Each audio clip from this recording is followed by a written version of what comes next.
me being in it, like, I'm sitting right there, Curry's sitting right there, I'm being able to have conversations with him, like a future Hall of Famer. That was one of the most fun camps I had ever been to.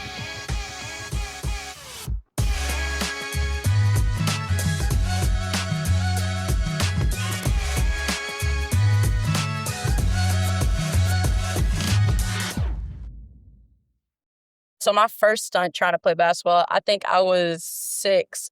And so I tried to play and it went terrible. Like, I didn't even want to touch the ball. I was just going to try to stand in the corner. Like, I didn't want to play defense. I didn't want to do anything. And so then I actually stopped. And so I was doing gymnastics. So then I started doing gymnastics, all that stuff. And so then my brother, I have a younger brother, he's 16. And so he got to the age where he started being able to play basketball. And I was like, oh, I kind of want to do this again. Like, this looks fun. Like, I'm watching him play. He's having fun. Like, I want to try it again. So I picked up a ball again at 9 and then kind of took off from there. I started taking, I was like, yeah, basketball, this is what I want to do. I wasn't the soft little kid I was at 6. Like, I was over there, I was basically tackling people, trying to get the ball and stuff. Basketball has always been like one of the ways that I've, learned to express myself, right? I put so much time, like, it's a sport that I absolutely love, like, from the technical parts of it to the playing part of it. I love every aspect of the game. And so from 9, like, to all the way to I'm 20 now, it's just been something that I've just had joy getting, like, no matter how I'm feeling, like, with school, with life, with anything going on, like, basketball I know is always going to make me happy. And then it's always been something that's been in my family too. Like, it's what brought my family together. So my dad helped coach me some at AAU until about, like, high school.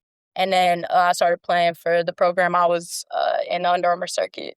It was good days and bad days. I feel like I always talk this about people. It's like, whenever the father-daughter bond, like, some stuff you can't say a certain way because now I'm like, what? Like, what do you mean? Like, blah, blah, blah. But nah, it was fun playing for him though. Like, he taught me a lot. Like, he used to train me from when I touched the ball. He was the main person that trained me and taught me a lot of stuff. Like, there's other people like his former teammate, like, trained me. I work out with him, LaRoche out of Orlando.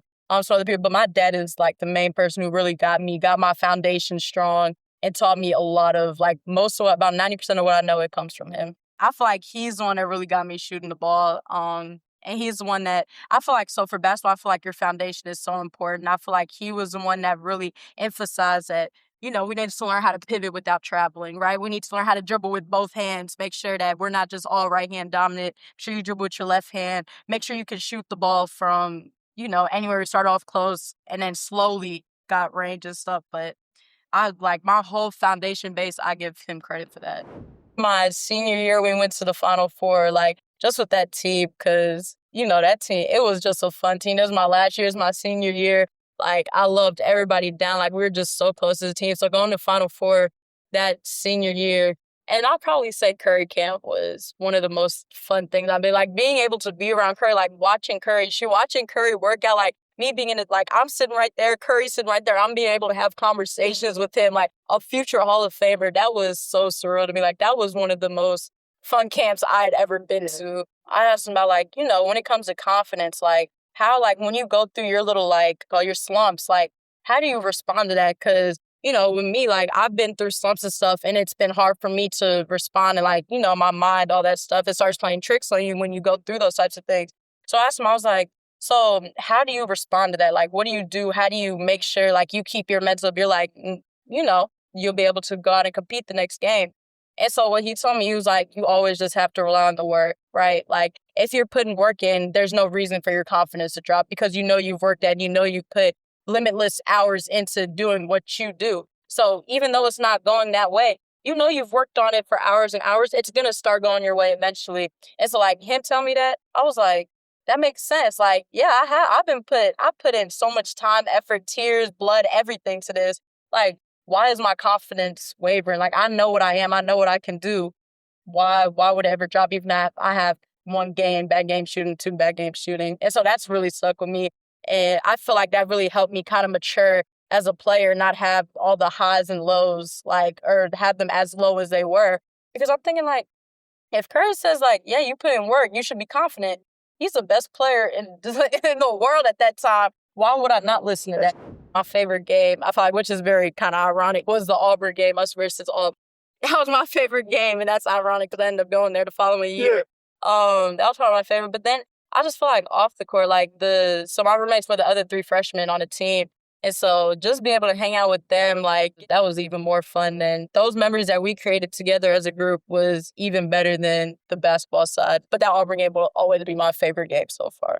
I was just in a groove. Like, when it came to, I think I had like 17 in the third quarter. Like, I was just in a flow. Like, I feel like that's probably one of the most, like, one of the best games quarters offensively that I've had in college, like, so far. I was just like in a flow state, and it was just fun. That was fun. I just wanted to go to a place where I felt like everybody was kind of wanted to win. I wanted to go to a place where everybody was on the same board, more team camaraderie, more better culture and stuff. And so that's how I ended up at Auburn. But I just really wanted to go to a place where everybody was on the same page in terms of trying to win and putting in the work to win, and then having a great family environment. Auburn was a great place. I loved every second of it. From the team to the coach, like, it was amazing. Like, the environment, family environment, like, everybody loved on each other, everybody supported each other.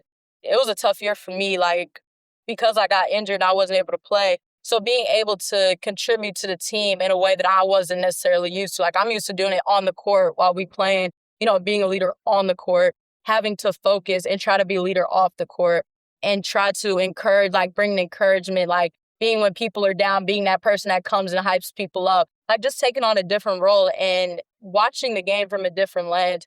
At Arkansas, I was on the court, so I was playing it, so I'm seeing it through that lens. But now at Auburn, I was on the bench because I was hurt, and so I had to see the whole game from a different point of view. And I feel like, honestly, that helped me, because I'm seeing things that in the game you don't necessarily see. Like, on the side, you see it from a completely different view.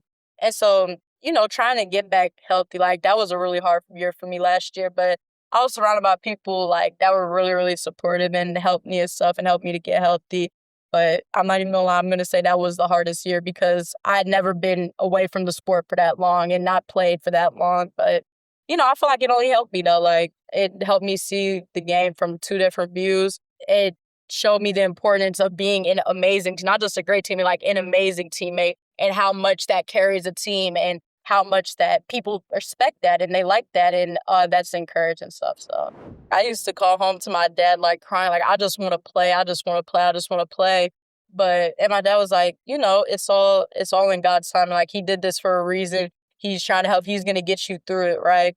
And so yeah, I'm not even going to sugarcoat or anything. Like, that was a really hard year for me. But I feel like, as once I finally accepted, like, okay, like, I'm hurt, like, there's really nothing I can do, then it started was, okay, what are different ways I can get better? Like, how can I stay in shape still? How can I get my body right? How can I maybe, instead of, working out, shooting and stuff, maybe I go get extra reps in lifting, or maybe some extra stuff on the treadmill or something. So just finding different ways to keep my body in shape, keep my body right, and keep my mind kind of distracted from the fact, like, yeah, I'm not playing, but I get to come to practice every day and watch people play, though. Like, I still love the sport whether I'm playing or not. Like, I love watching it, too.